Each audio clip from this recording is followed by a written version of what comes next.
Yo creo que aquí es importante diferenciar dos aspectos que me parecen muy claves. Uno es cuando se introducen tecnologías para resolver problemas de equidad, que yo creo que es el principal objetivo que hoy día tiene Conectar Igualdad. O sea, como han dicho las autoridades, en el fondo de nivelar la cancha de tal forma que todos los estudiantes, todos los niños, todos los ciudadanos en la República de la Argentina y en otros países tengan las similares condiciones al momento de tener oportunidad de acceso a la tecnología. Ese es un aspecto que yo creo que se logra muy bien con proyectos como Conectar Igualdad y que representan inversiones importantes y prioridades importantes en los países.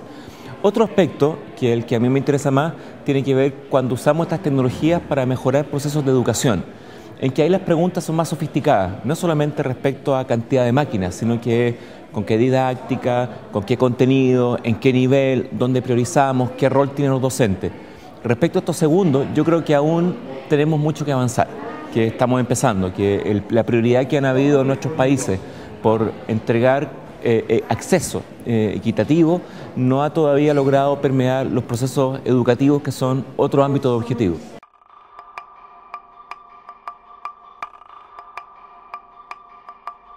Sí, bueno, en Chile particularmente existe una experiencia de hace alrededor de 20 años en que había una política sostenida. A mí me tocó participar en esa política, ser director del Centro Nacional de Educación y Tecnología de la red de enlace del Ministerio de Educación, en que hubo un esfuerzo que partió probablemente en un momento muy pionero por incorporar tecnologías como un recurso para el aprendizaje, de tal forma que las tecnologías tenían contenido adecuado a los sectores curriculares, pero también mucha prioridad en la formación docente.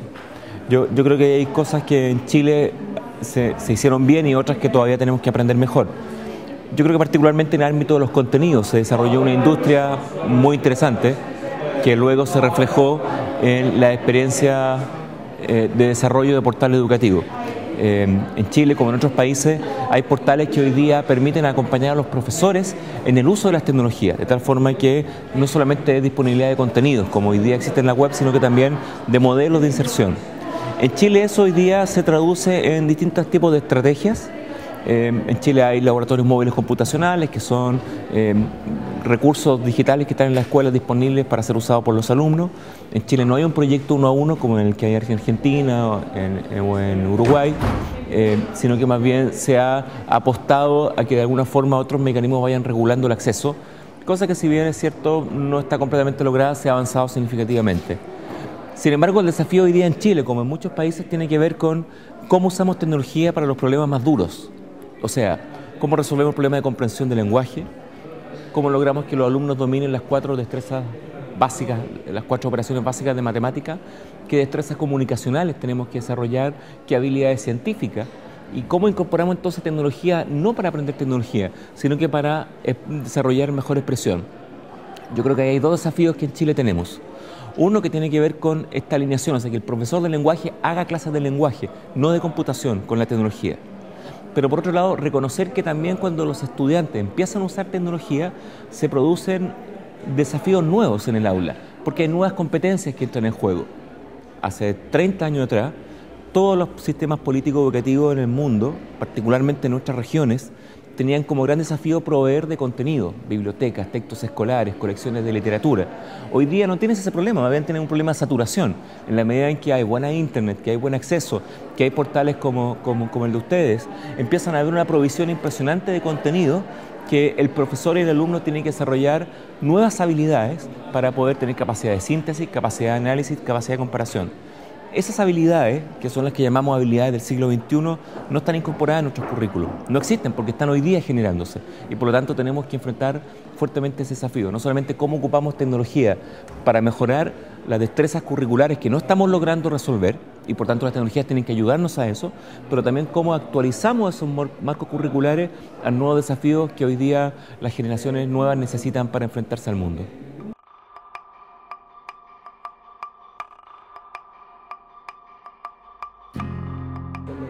Sí, yo creo que aquí hay que separar dos grupos al menos. Un grupo, los docentes que están en servicio, que ya egresaron de la universidad y que se están encontrando con tecnología porque políticas como Conectar Igualdad la están haciendo llegar a sus aulas.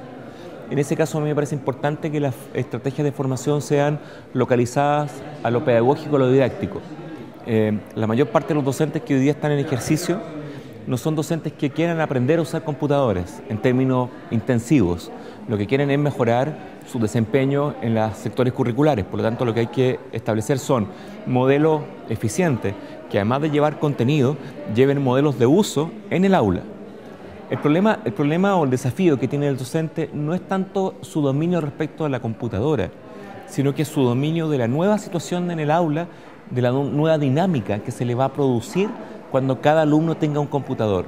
Son otras estrategias de mediación, son otras estrategias. Ayer lo conversábamos con profesores de una escuela que está en el piloto de escuelas de innovación. ¿Cómo controlas, por ejemplo, que los alumnos no se te distraigan y, a pesar de que tú tengas un contenido, una propuesta de desarrollo de alguna tarea o de algún producto, los niños no terminen yéndose a redes sociales? Te requiere otro tipo de estrategias de control, en el buen sentido de la palabra, de liderazgo pedagógico dentro del aula. Es un ámbito de competencia en el que yo también creo que hoy día tenemos grandes desafíos y que no estamos logrando resolver. Y el otro ámbito que tenemos que enfrentar tiene que ver con la formación de pregrado. O sea, cómo los profesores que hoy día están ingresando a las universidades, los alumnos de pregrado, los estudiantes de pedagogía, que vienen de mundos más nativos digitales, o sea, representan a las nuevas generaciones, aprovechamos todo ese potencial para que su formación profesional sea mucho más enriquecida. O sea, hoy día un alumno de pedagogía fácilmente puede comparar si su malla curricular es adecuada, porque las puede comparar con las mallas curriculares de cualquier facultad en el mundo. Por tanto, puede enriquecer su bibliografía, puede enriquecer su experiencia, puede generar comunidades de aprendizaje, etcétera. Condiciones nuevas que pueden ser muy útiles cuando se enfrenta a la situación de desarrollo profesional en el aula o en la escuela.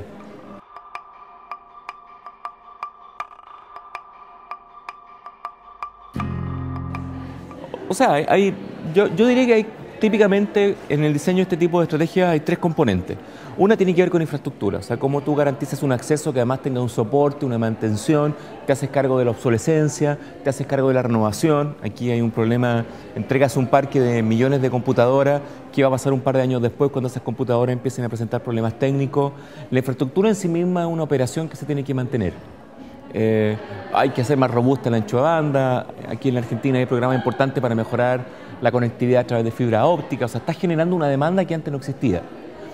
Y eso es algo que me parece interesante como infraestructura y como parte de capital de construcción de infraestructura país. Otro ámbito tiene que ver en una política educativa con los contenidos. Los contenidos en papel no deben ser lo mismo en contenido digital. Primero, porque yo personalmente creo que no los van a reemplazar, sino que se van a complementar. Pero el contenido digital debería enriquecerse con las oportunidades que el formato digital te ofrece.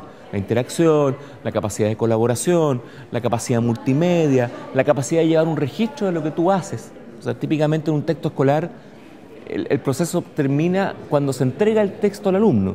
En los contenidos digitales el proceso empieza cuando tú liberas el contenido, porque lo interesante es saber qué hizo con ese contenido, con qué frecuencia se usó, qué tipo de alumno, y puedes empezar a construir perfiles que le dan mucho más inteligencia práctica al contenido. Infraestructura, contenido, y el tercer aspecto fundamental son los docentes. Un docente que no ve en las tecnologías una solución para sus problemas es un docente que se va a resistir y que por lo tanto va a impedir un fluido uso de la infraestructura y de los contenidos. Por muy buen acceso que tengas, por muy buenos contenidos que tengas, si no hay un docente que propicia su uso, que establece relaciones para que los niños que no logran resolver bien sus problemas de aprendizaje, no logra generar una condición en que adopte esta infraestructura, este contenido, tampoco va a funcionar. En mi opinión, si olvidas el desarrollo de algunos de esos tres elementos, pierdes una oportunidad importante en el diseño exitoso de políticas de uso de tecnología en educación. Infraestructura sí, pero finalmente la infraestructura es un problema de inversión, de operación y de buena gestión logística. Los contenidos es un problema más complejo, porque tenemos que aprender un nuevo formato y sin duda el problema más complejo son el manejo de los docentes. Y ahí yo me permito preocuparme, porque cuando tú miras la distribución de los recursos que se invierten, normalmente la mayor parte de los recursos están apostados a la infraestructura. Y las relaciones empiezan a ser, te gastas el 80% de infraestructura y el otro 20% queda distribuido entre contenido y docentes. Yo creo que si no se equilibra bien esa inversión, corre ese riesgo de que tengas infraestructura no obsoleta, porque pasó el tiempo y hay nuevas aplicaciones que esas máquinas no corren, sino que obsoletas porque no se aprendieron, porque establecieron una brecha nueva en la escuela y generaron un problema, porque el profesor no la adoptó y entonces dijo, bueno, las computadoras para cuando jueguen, ahora hacemos cosas serias, y que deja fuera toda la experiencia digital de los estudiantes. Para mí esa triada tiene que ser equilibrada y tiene que ser inteligentemente diseñada.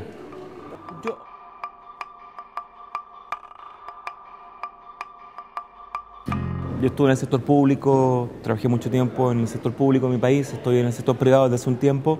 A mí me parece que hay que buscar círculos virtuosos.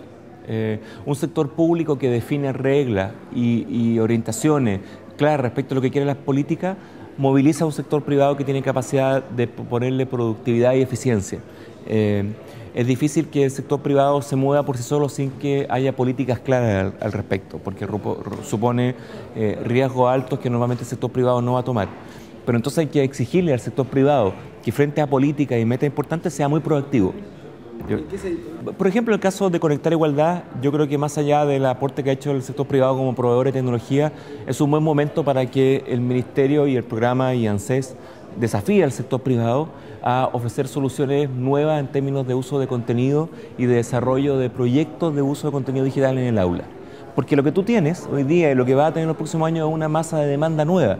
Pero entonces las políticas, por ejemplo, de provisión de texto deberían empezar rápidamente a cambiar. Y los que estamos en el sector privado deberíamos ser muy proactivos en un corto plazo para poder presentar propuestas, modelos, desarrollo. Lo que no debería ocurrir y que sería un fracaso es que el sector público no dé señales claras de decir, mira, en este momento este porcentaje de los contenidos los queremos digitales, porque si tengo a toda mi población escolar secundaria con capacidad de consumir digitalmente contenido, yo debería dar una señal de que en qué momento voy a empezar a digitalizar los contenidos regulares que antes ocupaba otra forma, de tal forma que el sector privado pueda también rápidamente presentar modelos más innovadores y eficientes para jugar en esa nueva dimensión. En cosas tan concretas como esa me imagino que el sector privado tiene que ser proactivo. Creo que hay un actor más que es importante, que es el mundo académico, en donde debería haber vínculos. Aquí también hay que poner investigación y desarrollo y hay que aliarlo bien con el sector privado, que tiene capacidad de empaquetamiento, de productividad, de ponerle probablemente economía de escala y de hacerlo más eficiente. Pero sin una base de conocimiento que el sistema universitario debiera proveer, también se nos queda algo que no deberíamos perder.